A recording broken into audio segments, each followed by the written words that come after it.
তিনটা জিনিস ব্রেইনটাকে ধ্বংস করতেছে। ব্রেইন যে দামি জিনিস এটা তো বুঝি না, এই জন্য ব্রেইনের দাম বাড়ে, মানুষ কাছে এটা কি আর হবে। 1 নাম্বার জিনিস। আচ্ছা, এখানে কেউ কি আছে যে 100 কোটি টাকার মালিক? 100 কোটি? নোবডি না? আচ্ছা, ব্রেইনের দাম এখনকার হিসাবে মিনিমাম 30,000 কোটি টাকা।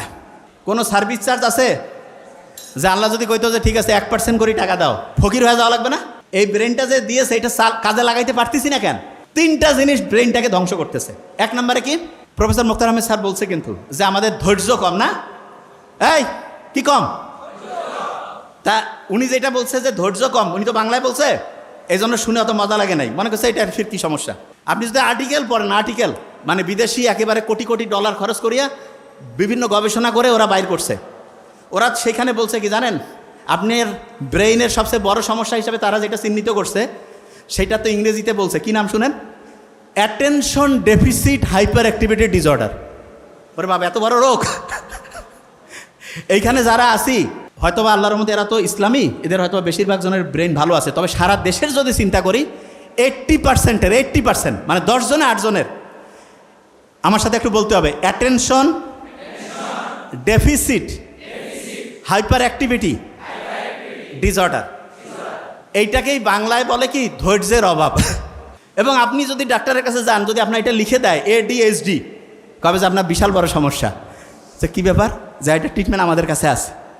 কি ট্রিটমেন্ট দিবে শুনেন? বলবে যে আপনি ঠিক রাতে এশার নামাজ যখন হবে তারপরে মোবাইল টোবাইলে দেখবেন না, ঘুমাবেন। ফজরে উঠবেন, উঠে আগে একটু চোখ বন্ধ করে থাকবেন, শুকরিয়া আদায় করবেন, তারপর একটু এক্সারসাইজ করবেন, সকালে একটু হাঁটাহাঁটি করে সূর্যের দিকে তাকাবেন, সারাদিন সহজে বেশি মোবাইল বের করবেন না, দুপুরের পরে একটু দেখতে পারেন, আর কোন সময় কি কাজ করবেন এটা ডায়েরি মেনটেন করে লিখে লিখে করবেন। ফি হচ্ছে কয়েক হাজার টাকা নিয়ে নিবে। বুঝেন নাই? বড় বড় যে রোগগুলো, আমি তো অবাক হয়ে গেছি যে কিরে বাবা, এগুলো রোগ, এগুলো ট্রিটমেন্ট, এবং এগুলো যাদের হয়, অবশ্য যার টাকা পয়সা কম হইলেও কোনো সমস্যা নেই, কারণ হয় মানে রোগ যে আসে টেরে পাবে না। তা ওই বেশিরভাগ জন যারা আছে না, টাকা পয়সা প্রচুর, আমরা তো দেখি ওই যে তোমাদের নোবেল স্যার সারা দুনিয়া থেকে রুগী দেখতেছে আলহামদুলিল্লাহ, এবং ইন্ডিয়ায় মাদ্রাস চেন্নাইতে যে ভালো হচ্ছে না আলহামদুলিল্লাহ, কারণ খুব অথেন্টিক ইমানদারির সাথে রুগী দেখে, সে একটা পয়সা কোনো দিন 2 নাম্বারই করেন। এই জন্য অনেস্ট ডাক্তার, আল্লাহর রহমত আছে আলহামদুলিল্লাহ। এবং সে যেটা করছে আমি দেখছি, হিউজ মানসিক এই প্রবলেমের রুগীগুলো আছে। তা এইটা থেকে কেউ যদি বাঁচতে চায় তাহলে তাকে ইসলামের রাস্তায় আসতে হবে না ইসলামের রাস্তা থেকে দূরে যাইতে হবে? ইসলামের রাস্তায় আসতে হবে। যে জায়গা থেকে আমি ছিলাম, তাহলে ধৈর্যের যে অভাব, এইটা হচ্ছে ADHD, attention deficit hyperactivity disorder. আচ্ছা, আমরা যে নামাজটা পড়ি, নামাজ যে পড়ি, এইটার সবচাইতে বড় গুরুত্ব হচ্ছে ব্রেইনটাকে ফোকাস দেওয়ার ক্যাপাসিটি বাড়ানো। ব্রেইনটাকে কি করার ক্যাপাসিটি বাড়ানো? ফোকাস দেওয়ার। আচ্ছা, বর্তমান পৃথিবীতে সবচেয়ে বেশি টাকা আছে ধনী লোক, একটা নাম বলেন তো কে? Elon Musk. Very nice. 1835 সালে জন্ম নিয়েছে আমেরিকায় একজন এরকম ধনী লোক ছিল, যার নাম অ্যান্ড্রু কার্নেগি। কি নাম? Andrew Carnegie. তা উনি ব্যবসা বাণিজ্য যেইটাই করে খালি কোটি কোটি কোটি কোটি টাকা ইনকাম করে। আমেরিকার যে হচ্ছে গোয়েন্দা বাহিনী আছে না, তারা চলে গেছে তার কাছে, যে বলতেছে যে কী ব্যাপার, আপনি এত টাকা ইনকাম করতেছেন, সব কাগজপত্র আমাদেরকে দেখান। উনি সব কাগজপত্র দিয়েছে। কাগজপত্র দেখার পরে কোনো জায়গায় কোনো 2 নাম্বারই ধরা পড়ে নেই। তখন ওনাকে জিজ্ঞেস করছে যে আপনি যে এত অসাধারণভাবে ব্যবসা করতেছেন, এটার পিছনে রহস্যটা কি? ধরবো কিন্তু এখনই, ওই যে লাস্ট পেজ। তা উনি তখন বলতেছে যে রহস্য হচ্ছে আমি যে কোনো একটা বিষয়ে 5 মিনিট মনোযোগ দিতে পারি। শুনুন আগে মন দিয়ে, কয় মিনিট মনোযোগ দিতে পারে? এই লাস্টের বেঞ্চ টুপি, কয় মিনিট মনোযোগ দিতে পারে? 5 মিনিট। ভেরি ফাইন, এই যে স্মার্ট ছেলে, 5 মিনিট। আচ্ছা, ওই সময় যারা ছিল সবাই কাছে 5 মিনিট, এটা তো কোনো কাজে না। তা বলছে ঠিক আছে, আপনারা আসেন, মনোযোগ দেওয়ার টেস্টিং হচ্ছে। যারা ওই সময় আমেরিকার বড় বড় প্রতিষ্ঠানে, ওই সময় মোবাইল টোবাইল তো ছিল না, ব্রেন ভালো ছিল, চেষ্টা করছে, তারা 1.5 থেকে 2 মিনিট পরিমাণ একটা বিষয়ে মনোযোগ দিতে পারছে। আর অ্যান্ড্রু কার্নেগি 5 মিনিট পারত।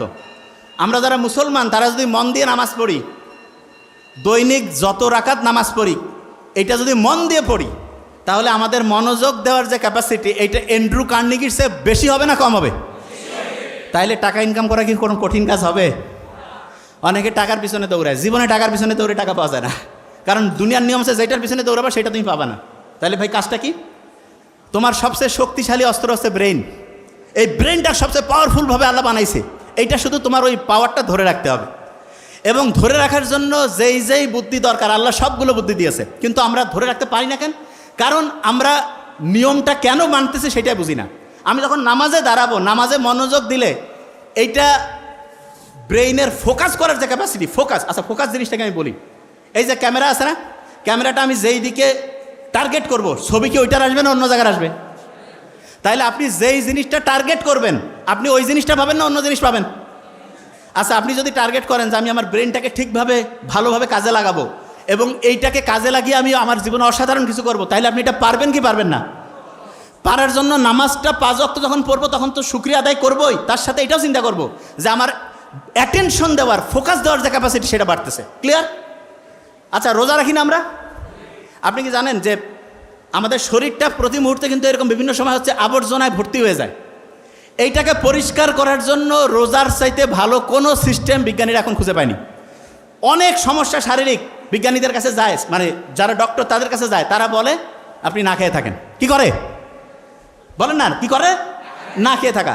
এই যে আমরা সকাল থেকে সন্ধ্যা পর্যন্ত না খেয়ে থাকলাম, এতে কি আমাদের শরীরটা পরিষ্কার হইল না অপরিষ্কার? কি হইল? পরিষ্কার। আচ্ছা অন্যের গীবত করা, এটা নিজের মৃত ভাইয়ের মাংস খাওয়ার চাইতে খারাপ না? আচ্ছা আপনি আমাকে বলেন তো, আপনি যদি অন্যের গীবত করেন তাহলে বিজ্ঞানীরা এখন দেখছে আমাদের যে প্রিফ্রন্টাল কর্টেক্স, হিপ্পোক্যাম্পাস, এইটার কার্যকারিতা কমে। তার মানে ব্রেইনের যেই জায়গাটা পড়া মনে রাখতে হেল্প করে, পরীক্ষায় উত্তর লিখতে হেল্প করে, সেই জায়গাটা ধ্বংস হয়ে যায় অন্যের সমালোচনা করলে। আল্লাহ যে অন্যের সমালোচনাকে, গীবতকে এতটা মানে হচ্ছে যে বলা যেতে পারে যে নিষিদ্ধ করেছেন, এতটা যে নিরুৎসাহিত করেছেন, এটাকে আমাদের ব্রেইনের জন্য ভালোর জন্য না খারাপের জন্য? ভালোর জন্য। ক্লিয়ার?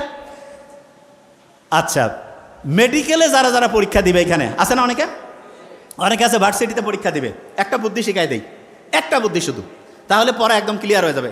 প্রত্যেকে এটা নোট করে ফেলি, খুব ইম্পর্টেন্ট। 2 মিনিটের মধ্যে গোটাল জিনিসটা প্যাকেট করে ফেলবো ইনশাল্লাহ। সেটা কি?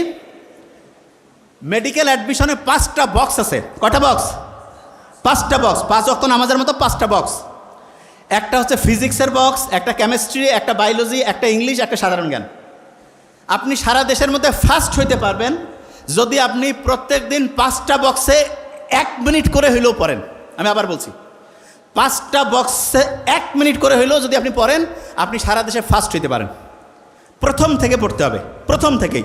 আজকে শুনলেন ফিজিক্সের box, chemistry, biology, English, general knowledge, 5টা বক্স আছে। প্রত্যেক বক্সে মিনিমাম কয় মিনিট হইলেও পড়বেন বলেন না? অনেকে লজ্জা পাচ্ছে যে 1 মিনিট পরে কী হবে, ঠিক না? শোনেন, আপনি যখন 1 মিনিট পড়বেন না, আপনার একটা জিনিস বলে দিই, আপনারা যখন ফেসবুকে যান কি চিন্তা করেন যে আমি 1 মিনিট যাবো আর ঘুরে আসবো, ঠিক না? এটা তো ফেসবুকে যাওয়ার সময় কিন্তু স্যার এরকম করে যে 1 মিনিট যায় ঘুরে আসতেছে। ও আল্লাহ, 1 মিনিট যাওয়ার পরে 2 ঘন্টা কোন দিক দিয়ে গেছে ওর খেয়ালই নাই। আর পড়ার সময় কি করে যে একবারে 3 ঘন্টা পড়বো, এই 3 ঘন্টা পড়বো, এটা যখন ব্রেইনে যায় ব্রেন বিরক্ত হয়ে যায়। 3 ঘন্টা একটা কাজ। ওই যে প্রফেসর মোত্তাহামিদ স্যার বললো না যে একজনকে বলছে এই বই পড়া, কয় না ভাই আমার ধৈর্য নাই, পারবো না। তো একটানা 3 ঘন্টা যখন পড়তে দিব ব্রেন পছন্দ করবে না। তাহলে কি করা লাগবে? ব্রেনকে বলবো আমি 1 মিনিট পড়বো। মজার ব্যাপারটা কি জানেন? আপনি যখন 1 মিনিট পড়বেন তখন মনে হবে 2 মিনিট, 3 মিনিট, 5 মিনিট। ইসলামে এই জন্য একটা খুব অসাধারণ কাজ আছে, আমল ছোট হইলেও দৈনিক অল্প অল্প অল্প করে করো, বলছে না? আচ্ছা আমরা যখন ট্রাভেলিংয়ে যাই তখন কসরের নামাজ আছে না? আমি বলি কি পড়াশোনার ক্ষেত্রেও কসরের পড়া আছে। কীরকম?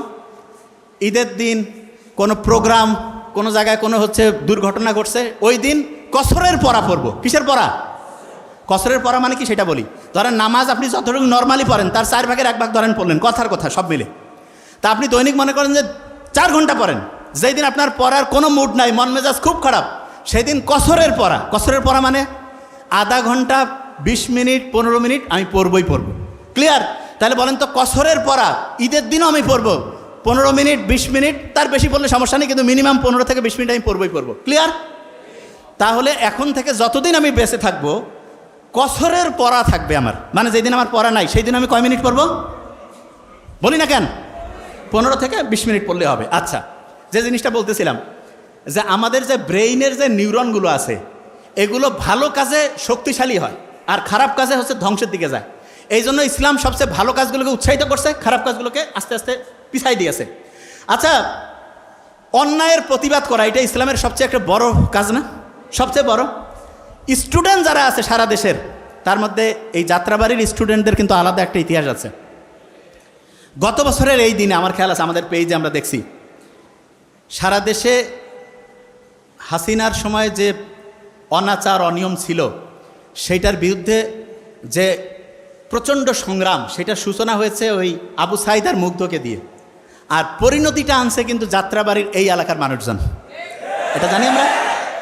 এবং যাত্রাবাড়ির যে শিক্ষার্থীরা এবং এখানকার যে মানুষজন যে অসীম সাহসিকতা দেখাইছে, বাংলাদেশের নতুন এই স্বাধীনতার ইতিহাস যখন লেখা হবে তখন যাত্রাবাড়ির একটা আলাদা অধ্যায় থাকবে।